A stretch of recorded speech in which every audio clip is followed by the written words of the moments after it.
probabilité en troisième secondaire.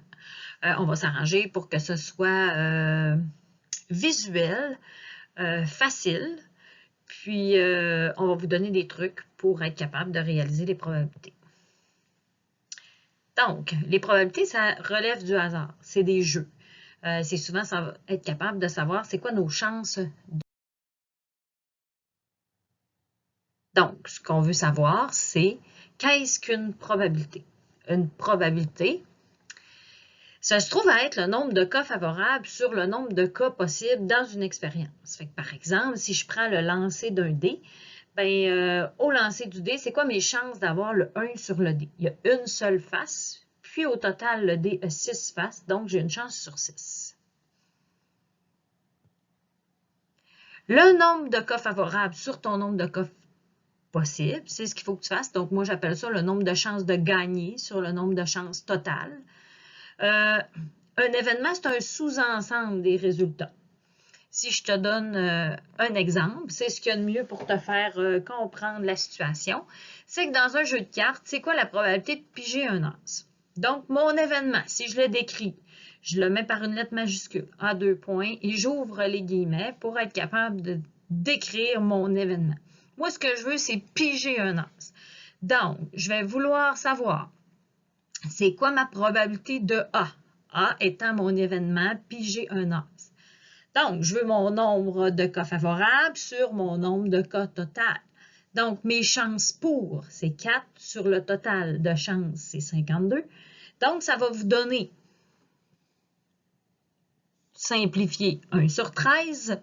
Vous pouvez le diviser, puis le donner en nombre à virgule. C'est aussi une réponse possible. Par contre, on arrondit au moins à 2 chiffres après la virgule. Et le problème de ça, c'est que souvent, on perd de la précision. On peut faire notre fraction divisée, multipliée par 100, ça va vous donner la réponse en pourcent. Souvent, la réponse en pourcent, c'est plus facile de vous représenter dans votre tête qu'est-ce que ça représente. Un pourcentage, dire que j'ai 7,69% de chance de gagner, ça représente plus qu'une chance sur 13 dans notre tête.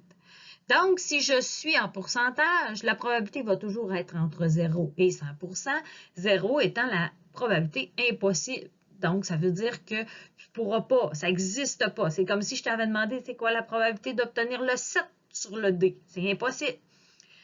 Donc, et ça se peut que je t'aie demandé c'est quoi la probabilité d'avoir le 1, le 2, le 3, le 4, le 5 ou le 6 sur le dé. Bien là, tu m'aurais dit j'ai toutes les chances, donc c'est 100%. S'il est écrit en fraction ou en nombre décimal, ton chiffre devra être compris entre 0 et 1. Donc, on peut l'exprimer sous la forme d'une fraction réduite. Je te rappelle que tu peux l'écrire en fraction, tu dois la mettre en fraction réduite. Tu peux la laisser en fraction réduite ou tu peux décider de mettre en décimale et de la mettre en pourcentage. Une probabilité, ça peut être théorique ou fréquentielle. Qu'est-ce que ça veut dire? Ça veut dire que la probabilité, je t'ai fait un tableau pour le savoir, c'est qu'une probabilité théorique, c'est de la théorie, hein? Donc tu y vas avec le raisonnement mathématique. Tandis que dans la probabilité fréquentielle, tu as joué au jeu, tu as tenté l'expérience. Donc ici, c'est vraiment le jeu. Si on prend un exemple dans la probabilité théorique, on lance une pièce de monnaie. Tout le monde sait que sur une pièce de monnaie, il y a le pile ou le face. Donc, en théorie, l'événement obtenir le face devrait être une chance sur 2, donc 50%. Par contre, si tu joues et que tu lances ta pièce de monnaie à répétition, disons 50 lancés, ben, ça se peut que j'arrive à 32 fois pile et 18 fois face. Donc, lorsque je vais calculer ma probabilité fréquentielle, parce que j'ai joué au jeu, donc ma probabilité dans mon jeu que j'ai eu moi, donc je vais avoir le nombre de fois que j'ai eu la face sur le nombre total de lancers. Donc, ça va te donner 18 sur 50, 9 sur 25, ou tu aurais pu le mettre en pourcentage, ça t'aurait donné 36%. Pourquoi 36% n'est pas égal à 50%? Puis que ce n'est pas égal à la théorie, c'est que c'est le hasard qui fait les choses.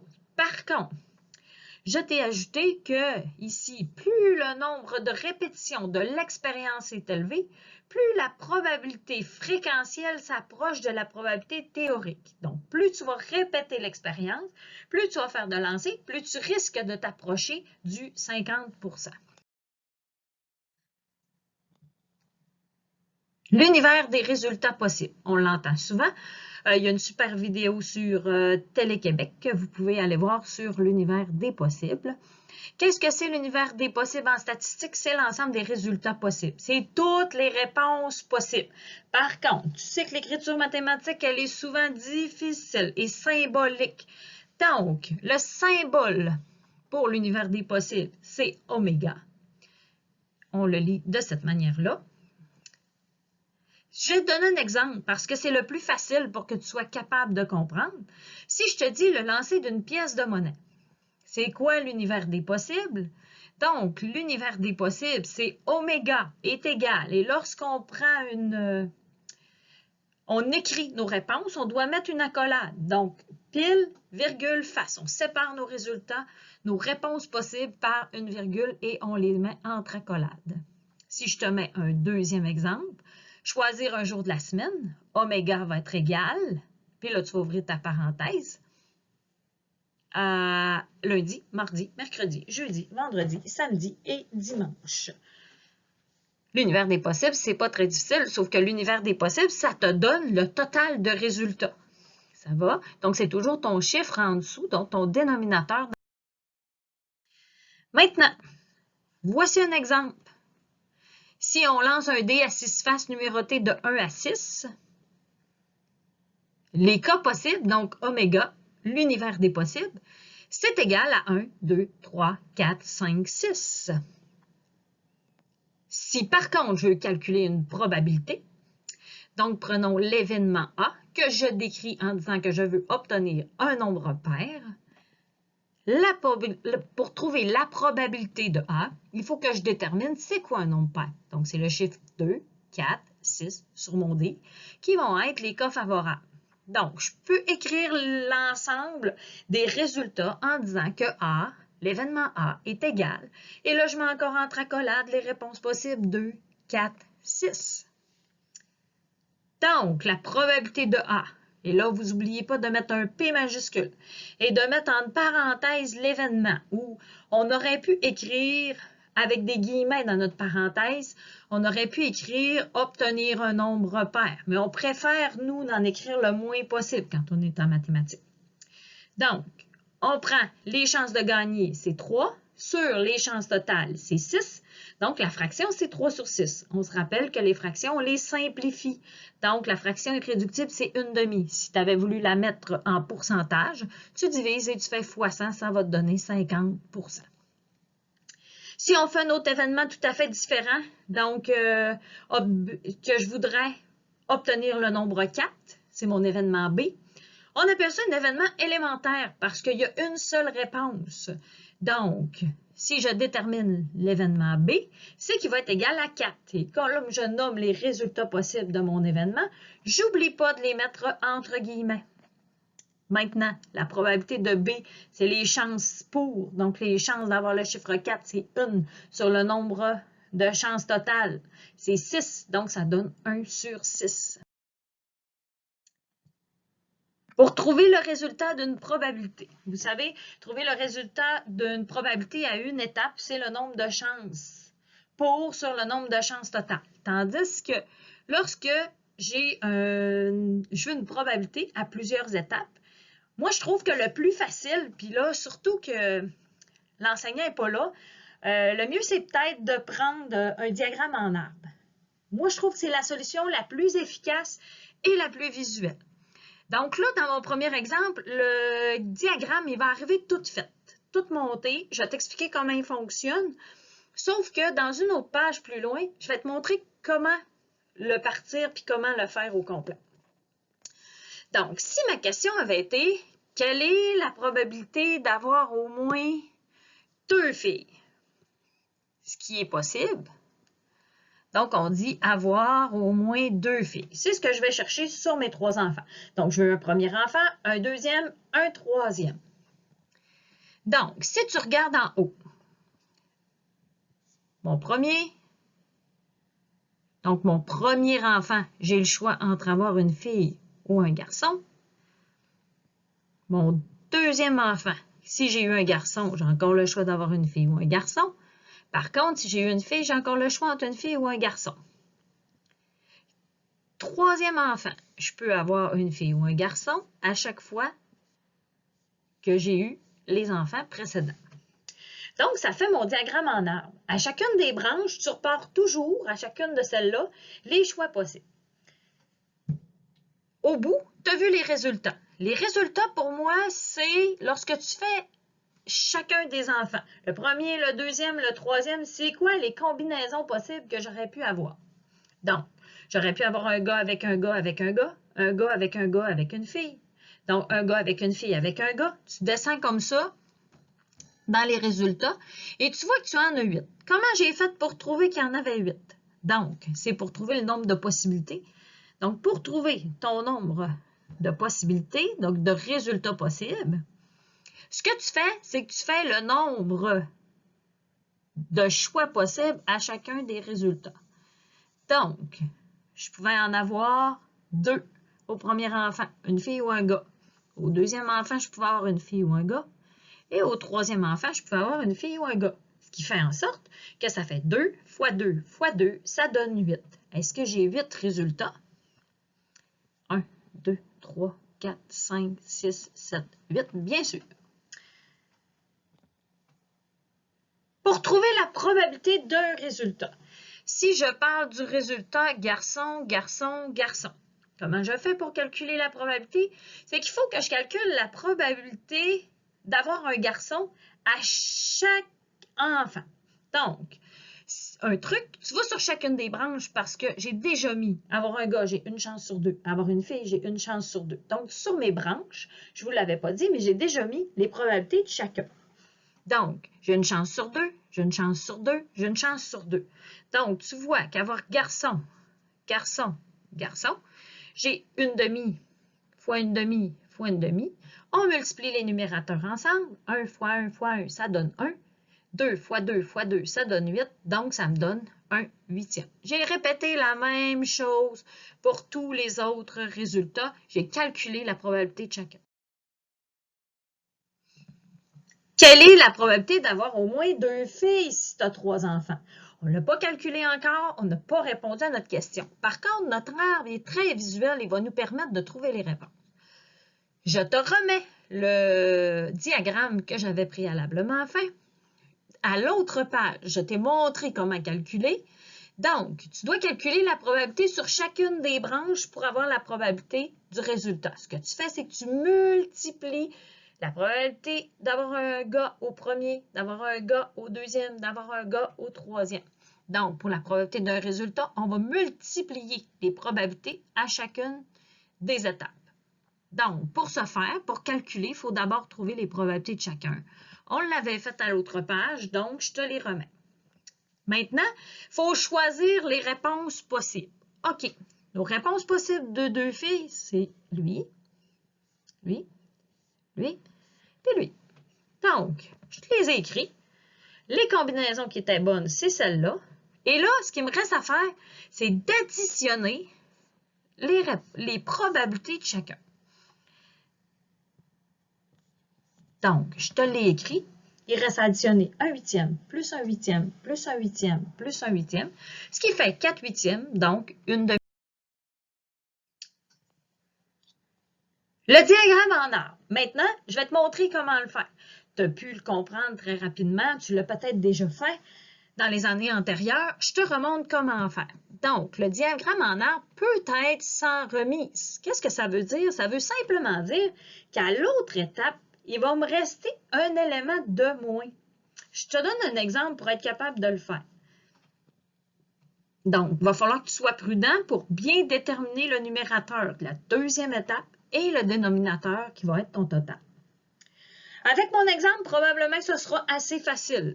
Donc, on prend successivement 2 fruits dans un bol contenant 3 pommes, 5 oranges sans remise. On comprend bien que mon fruit, je ne peux pas le remettre dans mon bol. Pourquoi? Parce que si tu prends ton bol, si tu prends ton fruit, ton but, c'est de le manger. Donc, si tu ne pourras pas le remettre dedans. Donc, on appelle ça un arbre dans lequel on va être sans remise. Je te montre comment faire. Tu as 2 fruits, donc tu devras mettre en haut tes étapes du premier et du deuxième fruit. Le premier fruit, tu pars du point de départ. Le point de départ, il est ici. Puis tu fais tes 2 branches. Pourquoi? Parce que tu as 2 choix. Tu peux piger une pomme ou tu peux piger une orange.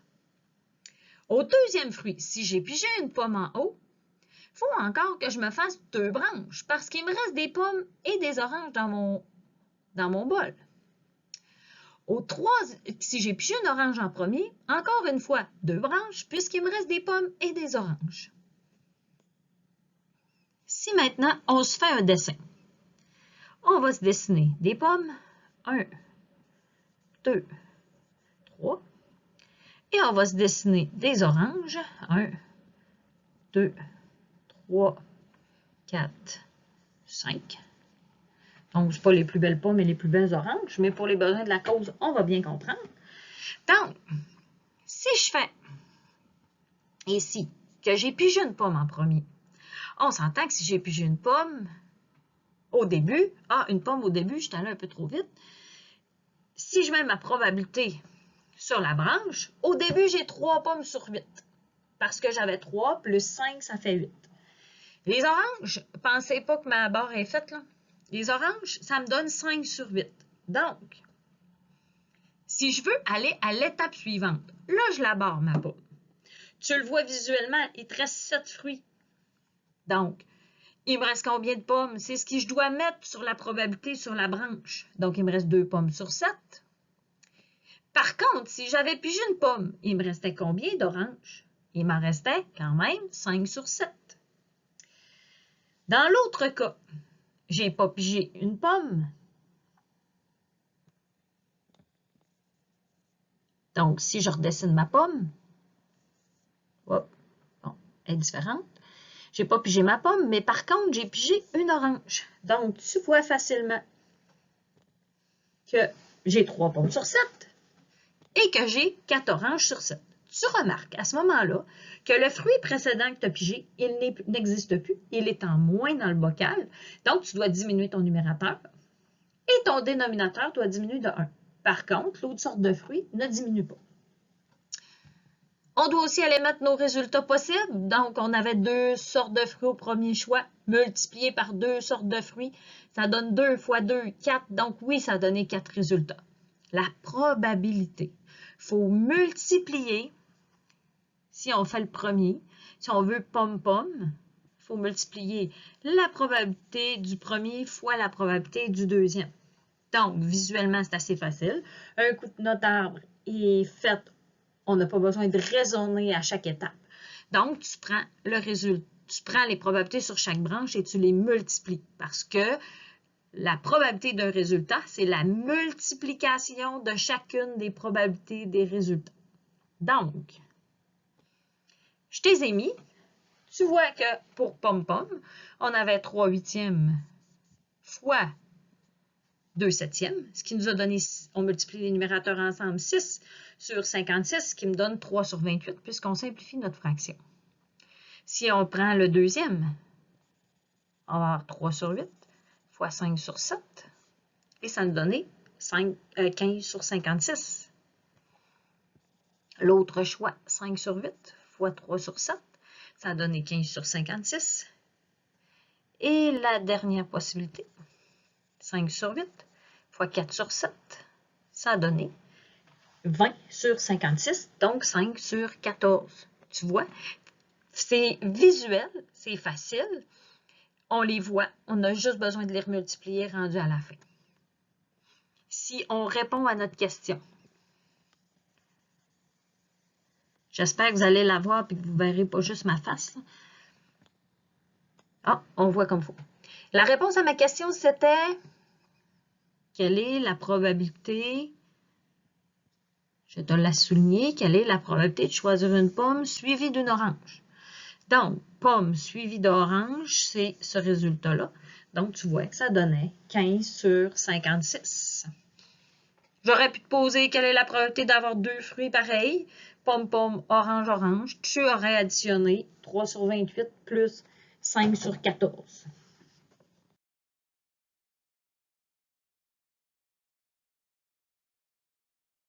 On va travailler les probabilités géométriques. En troisième secondaire, les probabilités géométriques sont très importantes. La probabilité géométrique, c'est une probabilité soit sur une mesure de longueur, soit sur une surface, ou soit dans un solide. Je te donne les 3 exemples. La probabilité géométrique a une dimension. Je peux te faire une image un peu. C'est comme si tu pars de chez vous et que tu te rends à l'école, à pied. Entre les deux, il y aura une brigadière à quelque part, peu importe où. Puis que je te dis, c'est quoi la probabilité que tu sois sur le chemin entre chez vous et la brigadière? Fait qu'il faudrait que tu prennes la partie, ce morceau-là, sur la longueur totale. Donc, c'est un peu une image que je vais te donner. Je vais te donner un autre exemple. Donc, si elle représente une longueur d'une dimension, une genre de corde, et que A représente une partie de ta corde, alors, c'est quoi la probabilité que ton élément choisi soit la partie de ta corde? Donc, j'ai mis en vert. Tu prends la longueur du morceau sur la longueur totale. Je t'ai mis une corde, un segment de A jusqu'à E. Maintenant, si je te dis que le trajet total, c'est le trajet sur ma ligne rouge, la longueur, j'additionne chacun des segments. 2 plus 4 plus 6 plus 2 va me donner 14 cm. Ma question, c'est, on choisit au hasard un point sur le segment AE. OK, c'est mon total. La probabilité que ce point soit situé sur le segment CD, je vais te le mettre en vert. CD, c'est celui-là. Si on regarde comme il faut, CD mesure 6. Donc, qu'est-ce qu'on a besoin? C'est d'avoir la probabilité. Donc, c'est la partie sur le tout. Donc, ça donne 6 sur 14. Donc, 3 sur 7, 42,86 %. Donc, tu as fait le morceau, la longueur du morceau, sur la longueur totale. Retenez toujours partie sur le tout et vous allez être capable de faire les probabilités géométriques. Probabilité géométrique, on met ça en pourcentage. Donc, on donne notre réponse en pourcentage, plus facile d'interpréter que 42,86 %, donc presque 43 % des chances que je sois dans cette partie de trajet-là. Maintenant, la probabilité a 2 dimensions. C'est une surface. C'est un cercle, c'est un rectangle, c'est un carré, c'est un losange. Donc, on peut avoir diverses formes. Moi, souvent, ce que je parle, c'est une cible. Je dis aux élèves, tu sais, il y a une cible au mur, tu vas arriver au centre. C'est quoi ta probabilité de gagner puis d'arriver au centre? Donc, c'est la partie que je veux sur le tout. Donc, on y va souvent pour calculer ça avec l'air. Donc, si on regarde que tu as un objet à 2 dimensions, ton objet, c'est le total. Souvent, pour trouver le total d'un objet, les élèves ont de la misère. Je dis, place ton objet au mur, prends ton crayon, trace le contour. Et c'est quoi la surface du contour que ce qui serait tracé sur ton mur? Un rectangle. Ça veut dire que c'est ta surface totale. Ça va? Donc, ce serait l'aire d'un rectangle. Je te donne un exemple. Donc, si je vais en vert, moi, ce que je veux, c'est le triangle qui est ici. Donc, ce que je veux, c'est la probabilité d'être dans la partie ombrée, donc dans la partie en vert. Donc, ce que je devrais faire, c'est l'aire de la partie en vert sur l'aire totale. Là, vous allez me dire, aire totale. Oui, aire totale, c'est ma plus grande figure. Donc, c'est mon rectangle. Donc, ce que je t'ai écrit ici, c'est que tu dois faire l'aire du triangle sur l'aire du rectangle. Il me manque quand même une petite partie. J'aime pas beaucoup d'avoir des chiffres sans avoir une formule, donc l'aire du triangle. J'aurais dû avoir base fois hauteur divisé par 2, tandis que dans l'aire du triangle, j'aurais dû avoir, de l'aire du rectangle, j'aurais dû avoir base fois hauteur. Donc, tu as les réponses. Tu calcules l'aire du triangle, tu as la réponse, c'est 40,5. Oups, j'ai pas le bon crayon. 40,5, tandis que l'aire du rectangle donne 135. Tu le mets en fraction, 3 sur 10. 3 divisé par 10 fois 100, 30 %. Donc, j'ai 30 % des chances d'être dans le triangle vert.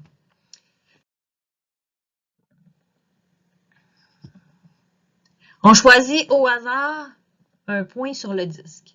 Tu vois, pour calculer ça, ça peut être assez simple.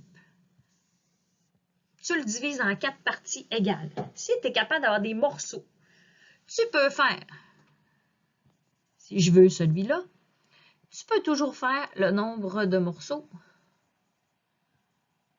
MRX pour morceaux, sur le nombre de morceaux total. Ça va?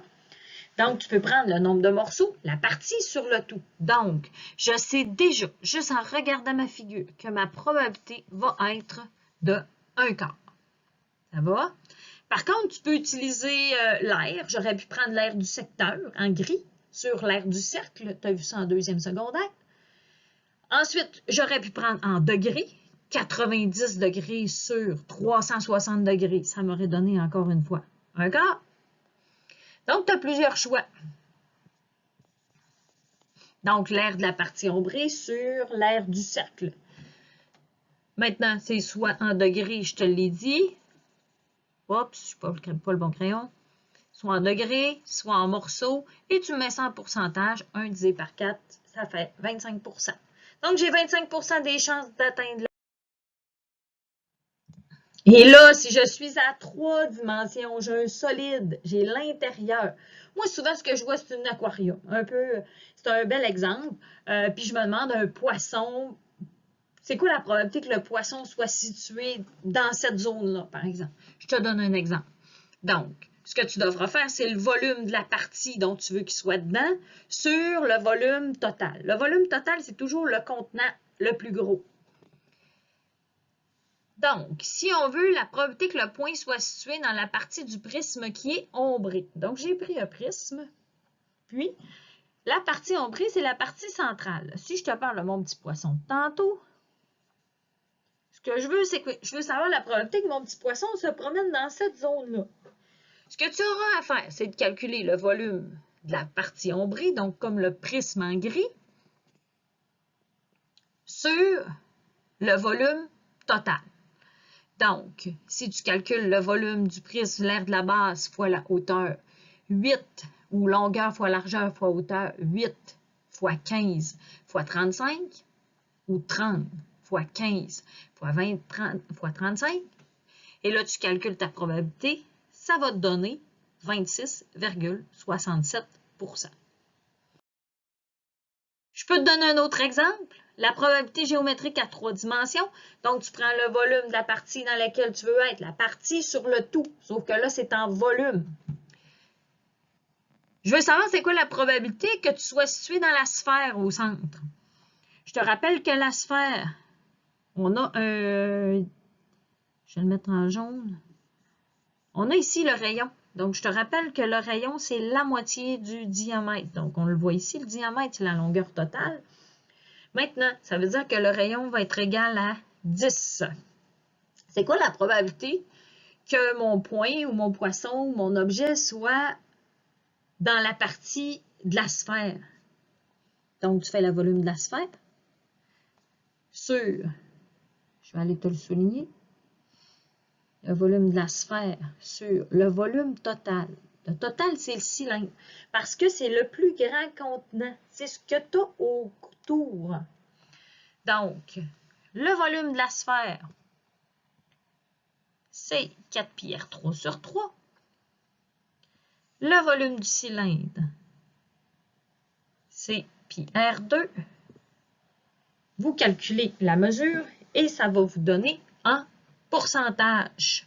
Donc, vous divisez le volume de la sphère divisé par le volume du cylindre.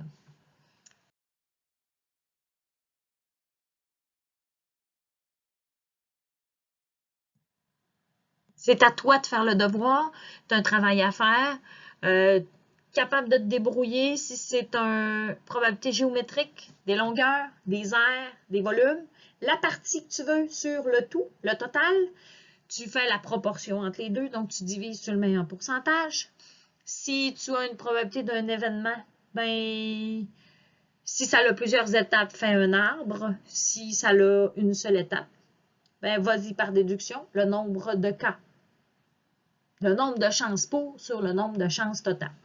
Donc, c'est bon. Bon travail. Tu communiques avec tes enseignantes de Jean Dolbeau si tu as un problème.